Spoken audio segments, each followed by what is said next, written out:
y'all. So let me tell y'all, welcome back to Twisted Life of TV.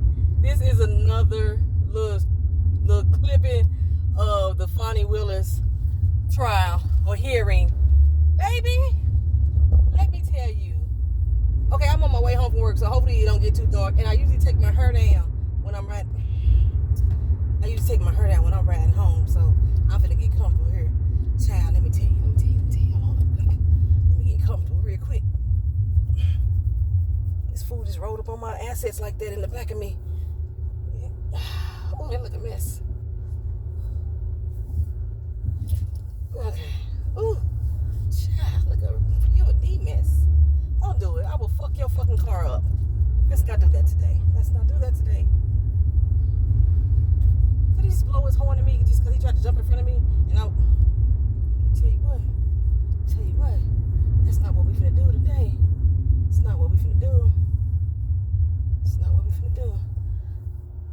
Hold on. Let me get this. I gotta get it. Look alright. Don't look like a mess on camera.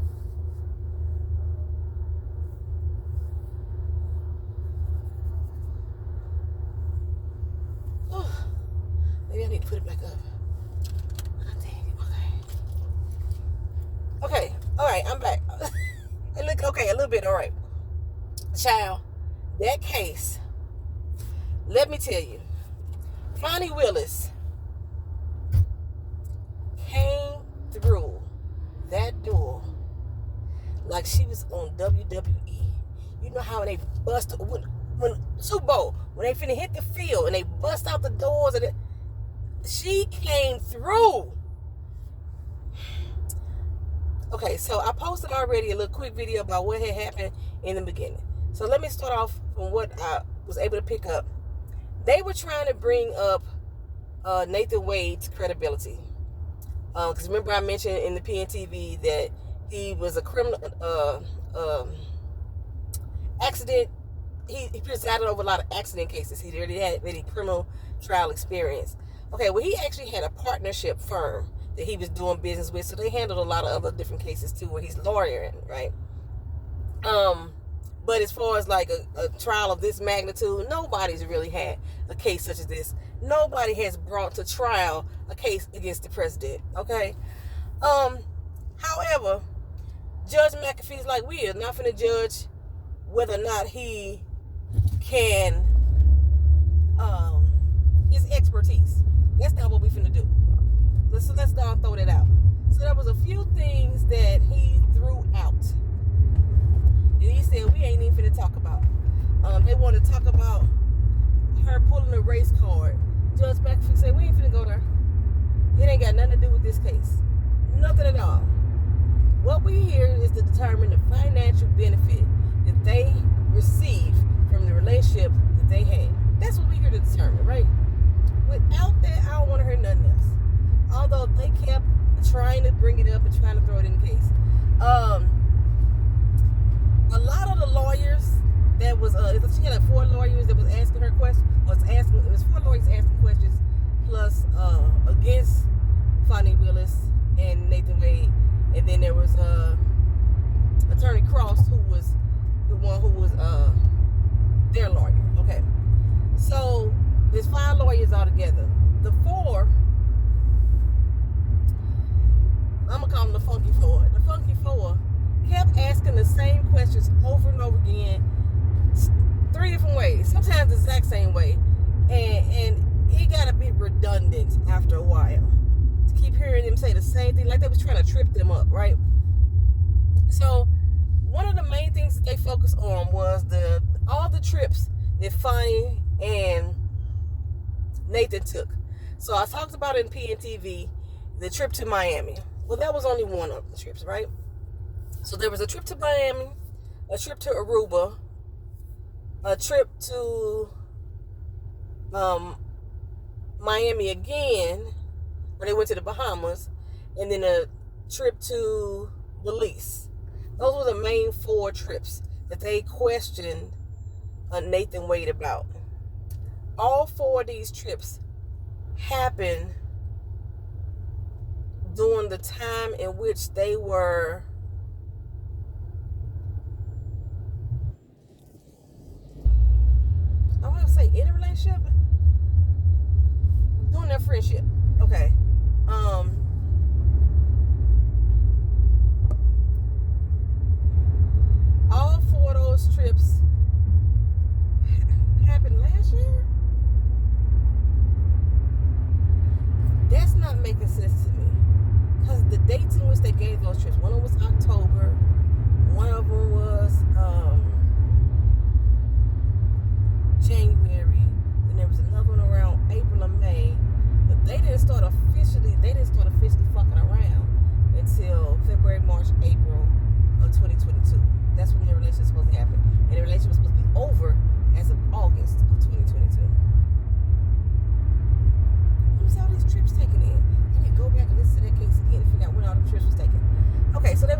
that she can receive lavish trips.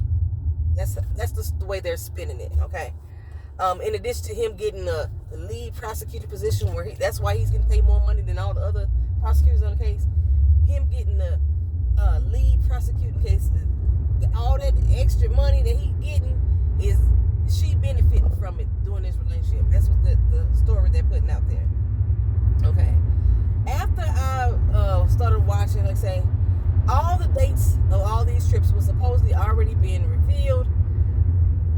The way that he explained it is that Fani paid him back for every trip that they took. Or necessarily not paid back, but they split the cost. Or she paid for her own stuff up front. There was one trip, which was the trip to Belize, that she actually paid for. So again, not using money that he gained from getting the job to pay for the trip, because she paid for it. And it was dates given. Okay, dates given, reasons given, and he kept saying that she paid him in cash. She paid him back in cash. She paid him back in cash. They were like, well, do you got any receipt? He's like, why would I have a receipt for her paying me like cash? This is somebody that I'm dating or somebody I was friends with at the time. Why would I be asking my friend for a receipt? I told them the amount they paid me back. What I need a receipt for? And they was like, well, did she keep a receipt? He's like, I don't know what she did. So that's basically what they was doing. So they went into his tax records and talking about how much money he made, and how he was apparently balling at his law firm because he's making $184,000 a year in the law firm, and that all came from the money from having all these jobs with Fani. That's what they trying to say, right? So they met back in 2019. They were friends, or developed a friendship, and she used his law firm sometimes to help try cases. And when that law firm wins, the partners, they split the money, as a normal partnership business would do. Okay, so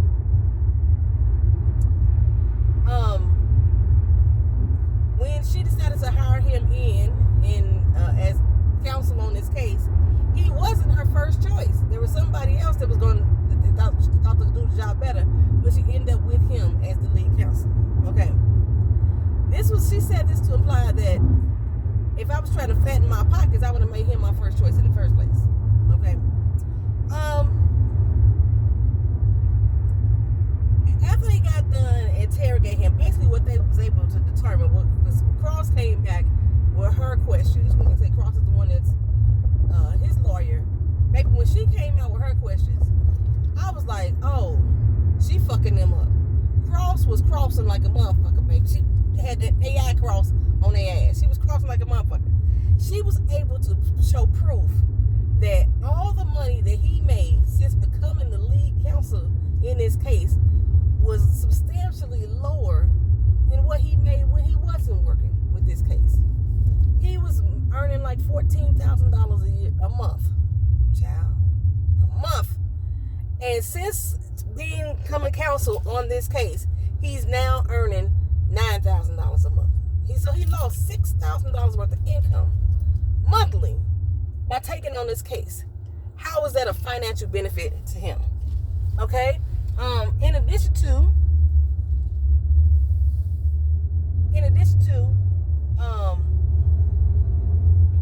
his partners now have to do more work, because by him not being present at the firm, now 2 people got to do the job of 3. So there's putting more work on them, which means there's less billable hours coming in because we ain't got 3 lawyers lawyering at the firm.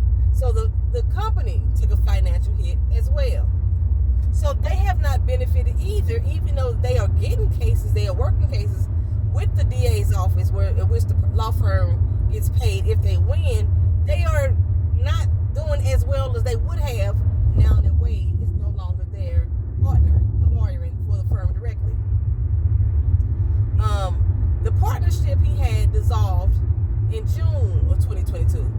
That dissolved prior to them even deciding to indict Trump. So it wasn't as if they said they knew they had something in the books. The grand jury hadn't even convened. The grand jury hadn't even said it yes, we're going to indict him. So his dissolving of his partnership had nothing to do,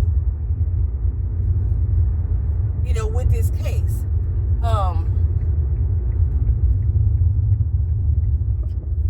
The partnership itself, oh God, I forgot my train of thought. Partnership dissolved. Yeah, okay. It had nothing to do with the case. It didn't have nothing to do with nothing, right? Okay. So that point, I'm trying to get back to my point. Yeah, they didn't indict to August. Around June, when he dissolved his partnership, that's when him and Fani stopped having a sexual relationship. When they decided to indict, that's when Fani had a heart-to-heart with him, a conversation to get closure on the relationship. One of the things that she said that I find to be true is men think that the relationship is over once the sex stops. Women usually think the relationship is over once they get their closure, their final conversation. They say that we done, okay? And so he said it happened in June. That's when the relationship ended.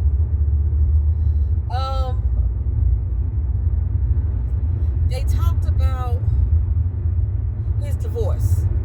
Okay, well, apparently he'd been separated since 2015. Well, him and his wife were planning to separate since 2015. As a lot of people with money do, a lot of people with kids do, they choose to stay together for the sake of the children. They made a decision to stay together until the youngest child graduated. Once the youngest child graduated, they separated and went their separate ways. She was back and forth to Texas because her mama was sick. The wife was back and forth to Texas. And she was back and forth to Texas because the mama was sick. So once the child graduated, he didn't have time at this particular time or to when they could pin her down and serve her the papers, because he was the one filing for divorce because the wife had cheated. So around November, the daughter was going off to college or something like that. So the wife came back to drive the daughter's car back to where she lives in Texas. And when she was home, so when she was in Georgia for a few days, that's when he actually filed a petition for the divorce, which happens to coincide with the date he got hired by Fani. He got hired November 1st. He filed for a divorce November 2nd. So they harped on that for a long time about why you wait to this date to file. Why you wait to this date? So that was his explanation of why he waited to file. But yeah, it was because the wife had some infidelity going on, and then he said when they finally decided that they were going to separate, things took a turn for the worse. It wasn't no longer an amicable divorce. It got ugly. So they had to make sure all their ducks was in a row. You know what I'm saying? All their T's was crossed, all their I's was dotted, and all that stuff. Okay, so he gets off the stand. Like I say, I was feeling a lot better once Cross addressed him and started asking him questions and was able to justify the amount of money that he made to show that he's not getting any financial benefit by being on his case, other than the recognition, because recognition in his field it's worth a lot. I'm gonna go ahead and admit that, right?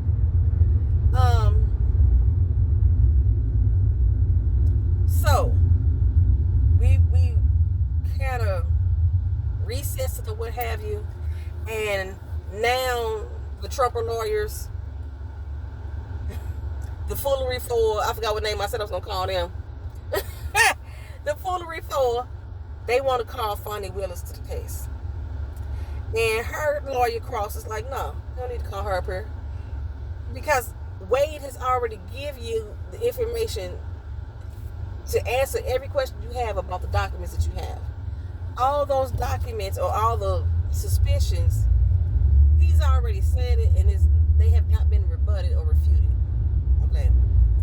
So while she's explaining that she doesn't want Fani to testify, and the judge is hearing from all the lawyers of why they feel she should, it sounds to me like he was about to make the decision that Fani did not have to take the stand. That's what it sounded like to me.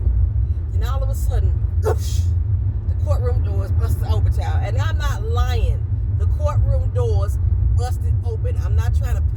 exaggerated picture.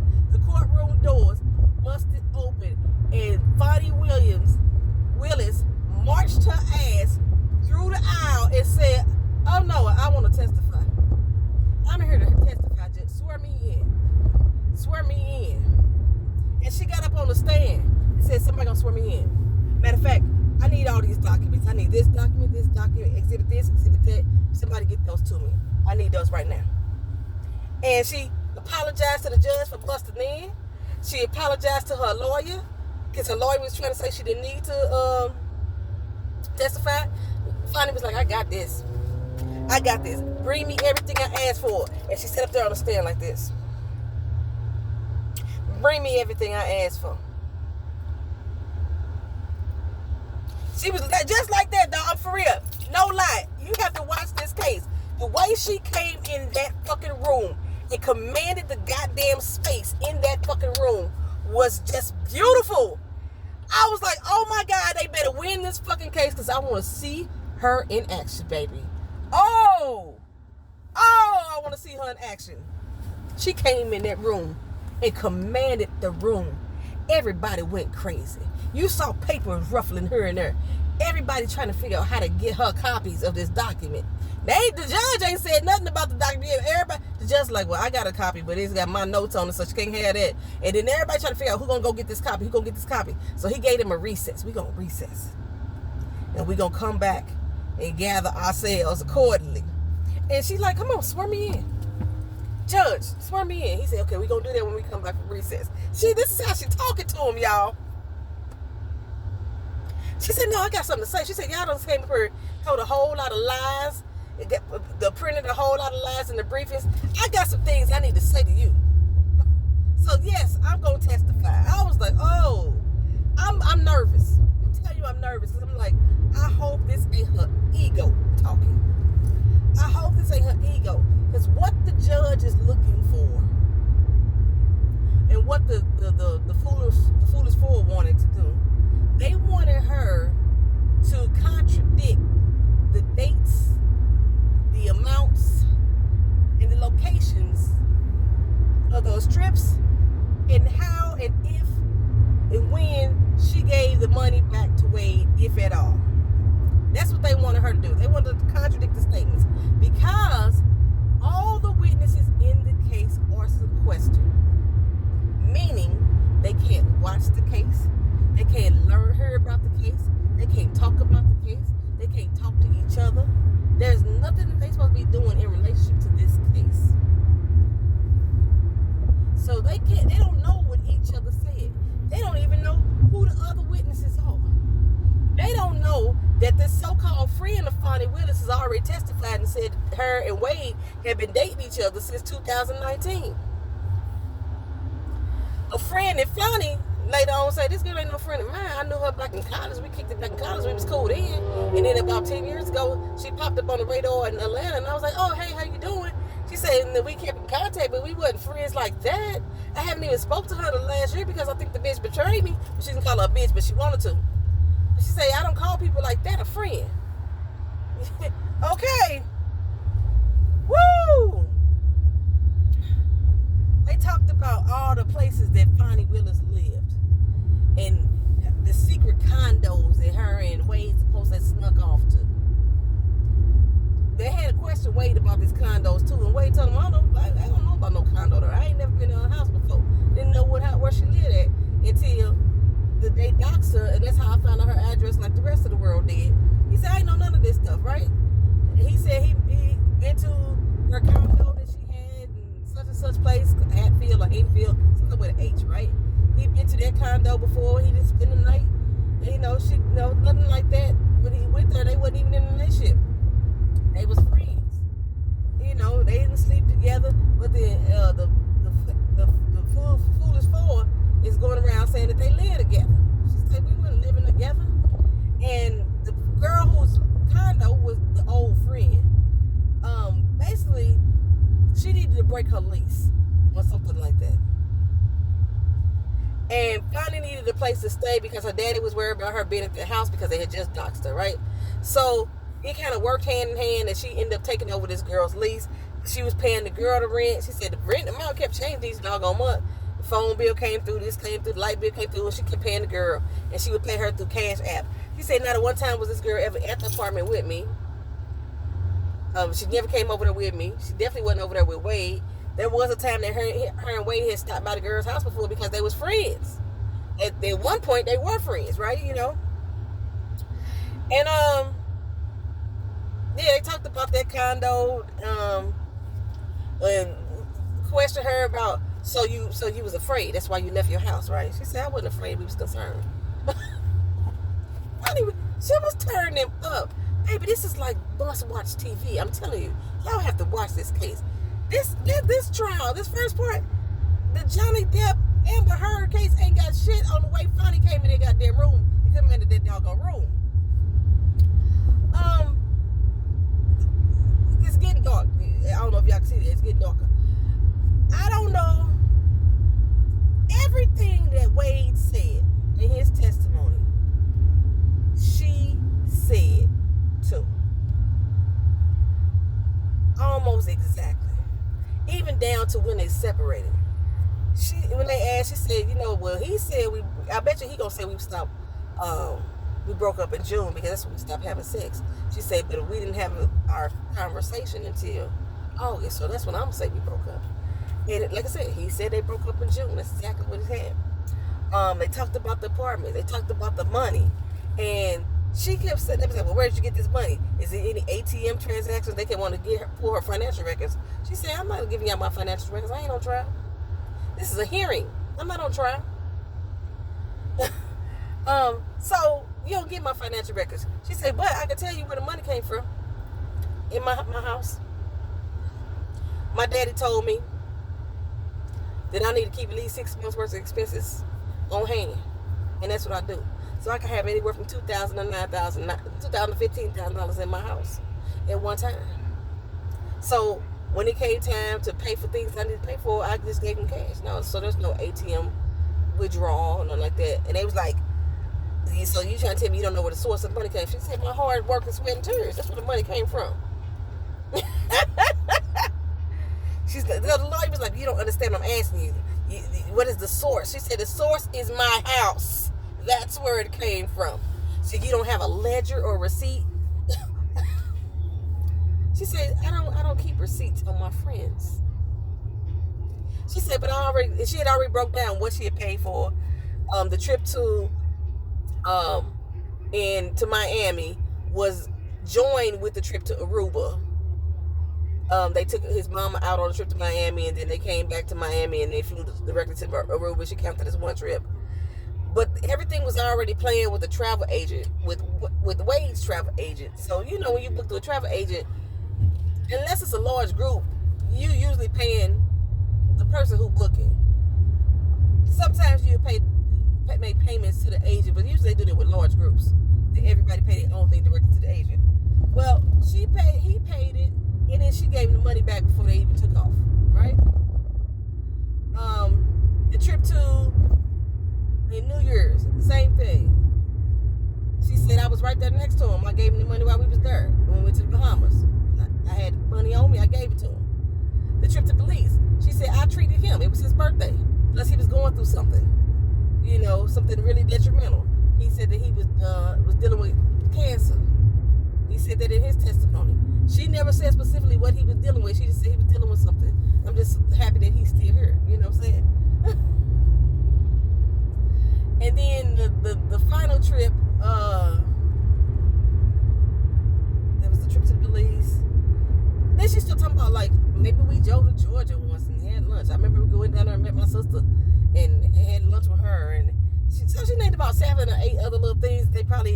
We went across town to Lickety Split and ate hers, stuff like that. You know, if you want to count those as trips, then we did that too. She said, but normally I would pay my own way. He would pay his own way, but or I would say I got it this time, and she said he got it this time. She said we don't sit there and say, well, the bill is $102. Well, you pay $51 and I pay $51. Usually somebody call the bill. That's how I do with my friends. And when I'm in a relationship, we most times don't call it at all. You know what I'm saying? But one being questioned, and she was turning them a new asshole. Like I said, they kept asking the same questions over and over again. It was at one point she said, she told the girl the answer was no, and she kept asking her a different way. And she said, "What part of no don't you understand? The N or the O?" She was being really relatable. I mean, just in the language, she reminded me of me, y'all. I'm telling you, when she was speaking. Maybe that's why I'm so connected to it. I'm like, you better say that shit, girl. That's how I feel about Jasmine Crockett, too, y'all. I learned Jasmine Crockett from St. Louis. I'm like, that's why she's so relatable to me. But Fani was baby. She was getting at it. She was getting hyped. There was a few times the judge had to calm her down. There was one point where they was talking about her and Wade live together, and there was some documents that they was trying to present, and Fani was like, I guess that was the 3 that she asked for. She was like, "This is a lie, bam, lie."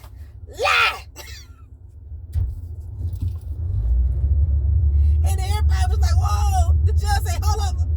He was going down the gavel like, "Hey, calm down." He had to call it the mercy break.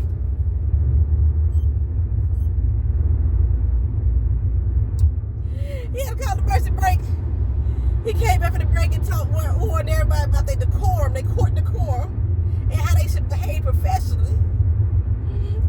And he was talking to everybody, but especially Fani in that moment. After he got done with his speech, they asked her the next question. She said, "Well, speaking of professionalism, it's unprofessional for you to sit here and lie on me." Baby, she was turning him up. She had those lawyers befuddled. They tried to limit her to yes or no questions. She said, no, I have the legal right to explain my answers.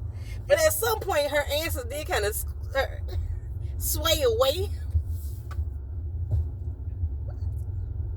from the direct question. You know how you ask somebody,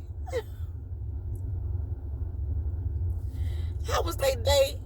And instead of them just saying how their day was, it was good or it was bad, they start off with, "Girl, let me tell you what happened this morning." That's how her whole testimony was going. And they was like, "Well, you haven't answered the question." She said, "I'm getting there." Y'all have to watch. I'm telling you, this is must-watch TV. It is must-watch TV. I don't know why my ass wasn't recording. I just put a new card in my damn phone. I should have been recording that whole damn live and then streamed it live for y'all. That's what I should have been doing. Baby. So the whole point, and you can tell the judge was getting tired of their ass after a while. Every time they try to veer away from the financial benefit that she's supposed to have, or that Wade was supposed to have from their relationship, the judge is like, "We already asked. You already asked that. We already answered that. We move the fuck on. I already told you once. That ain't got nothing to do with this case. Move on." After a while, Judge McAfee was tired of their ass. He kept calling up the other lawyers, and by the time he got to the foolery for lawyer number 3, he was like, "If you ain't got nothing new to ask, everybody else already asked these questions. If you he was like, "Well, Judge, I'm trying to build a foundation." He said, "The foundation has been built. Stop trying to build something that's already been built." Oh, I'm sorry. You should have hit the button. Do it for waving across the street. Hit the button, sir, so the light can flash. Anywho, by 5:15, they had one more lawyer that wanted to question Fani. Basically, he's gonna be asking the same shit the other ones did. Pretty much. The judge say, "Okay, you got questions to ask too?" He said, "Yeah." He say, "You gonna need more than 15 minutes because it's already 5:15. He say, "Probably." He said, "We're gonna come back tomorrow. We ain't gonna keep doing this." So they gonna reconvene tomorrow at 9 a.m. I am gonna be. Can I listen? I'm gonna be at the doctor's office. I got a doctor appointment. Am I gonna be able to listen to 9 a.m. trial? I think so. And then they got like 4 more witnesses at least each that they want to call. I think they're gonna try to call her security detail because she kept insisting that her security detail did not take her and Wade to her condo and things like that. They already called up the friend. They want to call up one of his partners in the law firm to find out about the relationship, which he's not going to release attorney-client privilege for them to ask him certain questions, because his partner was his lawyer for a lot of different legal reasons, including his divorce, and he's not going to answer questions about his divorce. So when we saw that little report saying that he decided to plead the fifth, he's pleading the fifth, not necessarily to avoid incrimination, but to keep privacy is what he's saying. Because remember I said that in his divorce decree, he said that he was not having an affair. In his mind, he wasn't. And like I said, the reason why is because him and his wife had already talked about getting divorced. So he was already free to date whoever he wanted to date based off of their mutual agreement and understanding. So he wasn't having an affair. Okay. But if they're now trying to come say that was he in a relationship with Fani while he was married, that's something totally different. Because that's yes. But they're trying to say that is perjuring himself, because he said that he wasn't having an affair. Like I said, in his explanation, this is why he's saying he wasn't having an affair. Him and his wife had already had agreement that they could see other people because they was not reconciling. But like I said, because the divorce turned ugly, that's why the wife gave up those divorce papers to say, the credit card statements to say that he had paid for trips and stuff like that. Because her divorce attorney is still working with the Foolish Four to try to get her a better deal in the divorce. You the one that cheated, baby girl. That's why she's getting anything. And y'all had a prenup that this is a prenup that's in violation because she cheated. That's a possibility, child. Ain't no telling. But yeah, she handled that shit. And based off of the financial benefit and the fact that she was not able to hear anything that was said in the other cases or by the other witnesses that had already testified, and she was able to corroborate dates, times, places, dollar amounts, and how they were dispersed. From what I could tell, she's already satisfied the court. She's already satisfied the court.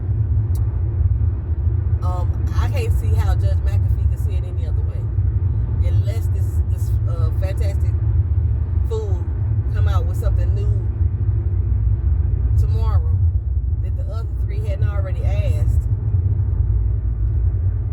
or these other witnesses can show some actual proof. Because there was the lawyer, the partner, he supposedly texted one of the Foolish Four and said that he had knowledge that they started dating before Trump's trial.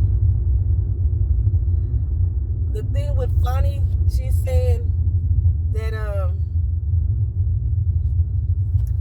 they had become friends before the trial, and people are making assumptions about what that friendship was.